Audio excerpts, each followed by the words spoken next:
So we have a review for WarFrame. This is an updated review, published about 3 days ago, as of recording at least. So, like the IGN review, I will be going through it, stopping and starting wherever I feel like I need to talk about something. If there's anything that I disagree with, or if there's anything I want to add to it, that's what I'll be doing. If you want to watch this review without me stopping and starting, or without my face here, you can go ahead and check it out. I'll leave a link in the description, but it should be pretty easy to find this particular review. Great, awesome. So, without further ado, let's get into it. Gamespot originally reviewed WarFrame in 2013 and gave it a 6 out of 10. Due to substantial revisions and new content since its debut, we have re-examined WarFrame as it is in 2019 and produced a new review to reflect its current state.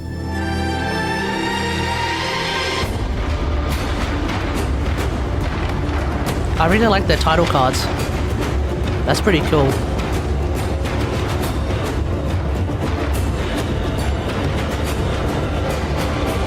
In 2013, a sci-fi loot grind starring a cast of space ninjas was an inspired concept. In our original review, we praised the fast-paced gameplay, but it was clear that WarFrame lacked meaningful features. Holy shit, look at those old graphics! Oh my god! Damn, that is some old school graphics, man. That's a nostalgia hit right there. That took advantage of its strengths. Now, in 2019, WarFrame has evolved, and it's much more than just space ninjas brawling in corridors. It takes a decidedly unorthodox approach with its non-linear adventure, sometimes frustratingly so. Yet journeying across WarFrame's massive universe is as satisfying as it is endearing. What was that? Yet decidedly unorthodox approach with its non-linear adventure, sometimes frustratingly so. Yet journeying across WarFrame's massive non-linear approach. I'm not 100% sure what that means. Is as satisfying as it is endearing. Throughout the sprawling campaign, you slash, shoot, and free run through different missions with an impressive amount of freedom to take on different objectives. There's a staggering amount of activities to dive into, and with well over 40 hyper-stylized frames to utilize, there's a constant sense of fun and surprise when discovering how deep it all runs. To play WarFrame can often feel like playing. I feel like this is meant to be, is this meant to be a review for new players? And surprise when discovering how deep it all. I don't know. Seems a bit unnecessary to be showing Umbra runs. To play WarFrame can often feel like playing a larger game of catch-up with 6 years of content, but it's a game that definitely rewards patience. As most missions are best girl in the game set on standalone levels across the star chart, the game's piecemeal structure ultimately makes the massive game more digestible. Despite its growth over the years, WarFrame's roots are still firmly planted in its fast-paced and satisfying combat, which is intuitive enough for newcomers to dive into. The overall speed and flexibility in its action are excellent, and there's a constant sense of grace that can make even the ordinary missions thrilling, giving way to the most gratifying and stylish encounters. The true star of WarFrame are the various frames with... Hey mate, maybe you want to get rid of your cysts? So for those who are wondering, oh crap, I've got a growth growing on my neck, what do I do? In the back of your ship, not the back, but like the middle back section of your ship, there is a room. If you're looking towards the front of the ship, there's a room to your right. It's the helmet room. You basically go in there, you sit in the chair, you press X, you interact with the chair, you sit in the chair, and a giant thing will come in and pop that bubble, pop that cyst, so that you don't have that growth on your neck, okay? So just for new players who are watching this, there is a way of getting rid of that thing on your neck, okay? With each one possessing its own traits and abilities. It always feels rewarding when you find a new frame, especially ones that are highly specialized. These include the stealth-oriented Ash, the aquatic alien tentacle summoning Hydroid, still waiting for his Hydroid Prime trailer, and the bard-like Octavia, who can craft music to amplify your abilities and attack enemies. Who's also overpowered. You have free reign to experiment with unique frames, and it can be especially fun strengthening them with powerful mods and armaments that can melt. Wait, hold on. Armored agility on Baruch? I don't know, man. That being said, I've never built Baruch before, so I don't know. Also, you see the physique mod sitting on the aura slot right there? The polarity of that aura slot is not a D polarity at the moment, which means that you should probably use some other aura other than physique. So one thing to keep in mind when it comes to body, try, emphasis on the word try, not to put a mod that is of the wrong polarity onto a slot, because it's just simply not efficient at all. You're better off doing something else. With unique frames, and it can be especially fun strengthening them with powerful mods and armaments that can melt through enemies. It's also impressive how in-depth customization is in Warframe, and it's rare to find another player who has your same style and loadout. While the core combat frame, and it's rare to find another player who has your same style and loadout. That's default. Oh, is that meant to be you? Is that meant to be the reviewer? I'm not 100% sure. IMR1 got Chroma. That might not be that strange. Wait, hold on. Pretty sure you need to be more than. Pretty sure you need to be at least some MR just to complete the new strange. Anyway, by the way, Chroma Prime exists. While the core combat is often satisfying, it's still common to see a streak of highly repetitive missions, most of which recycle assets for procedurally generated levels and objective types. This repetition can create a recurring feeling of déjà vu, and there were times when this left me feeling exhausted after an extended session. Warframe does try to inject a number of variations to mix this up though. Some missions incorporate the use of the Arcwing, switching up the familiar action sequences with deep space shooter levels. There's gonna be a lot more when Empyrean shows up. There's even a set of PvP game types, such as the Conclave and Duel modes, with the latter letting you invite another player to a clan dojo to engage in a solo fight. But when compared to the PvE experience, the competitive activities come across as exceedingly basic and clunky. Because nobody plays them! There's little to no development in PvP.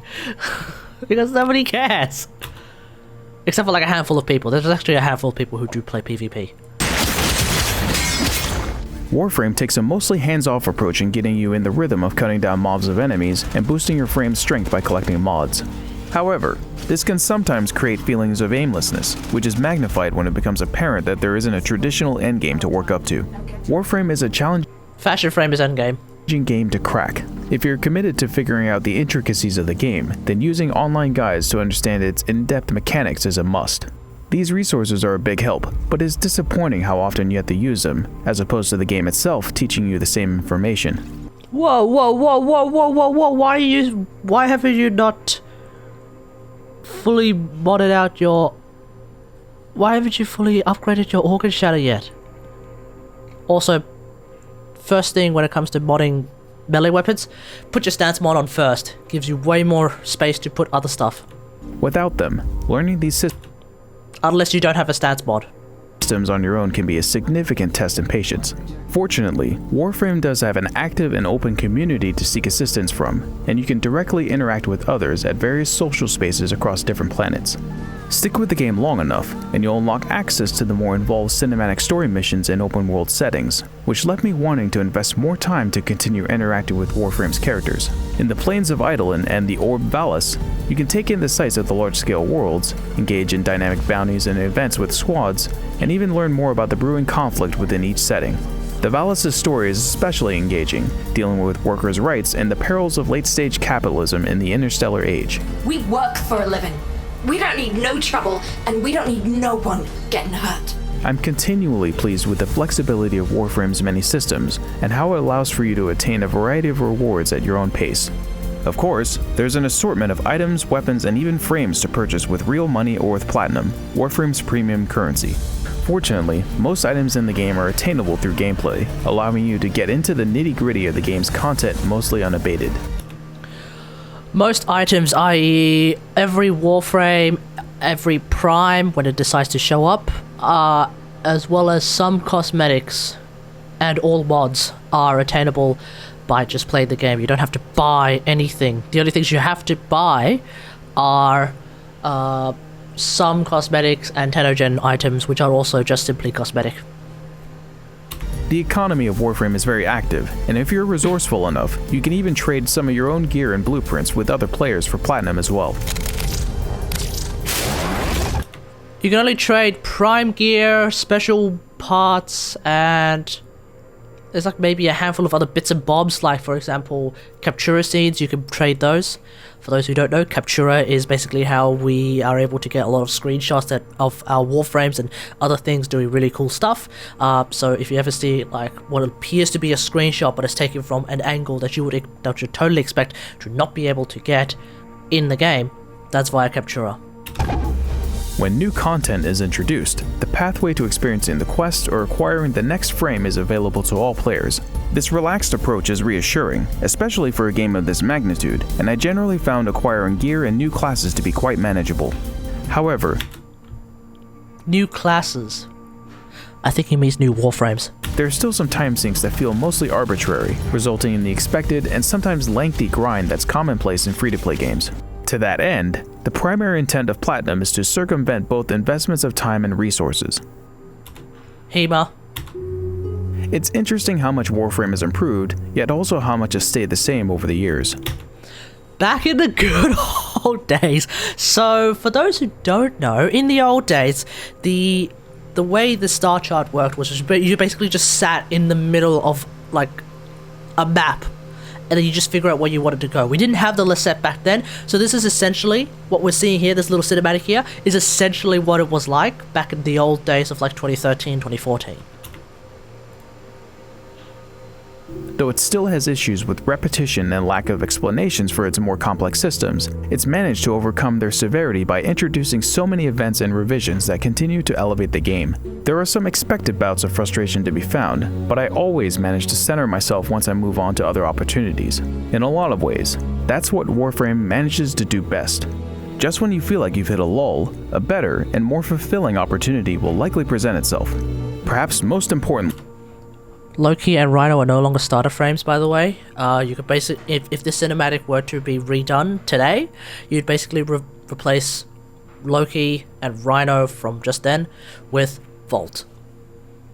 Warframe makes sure that the time spent in its world is almost always well rewarded.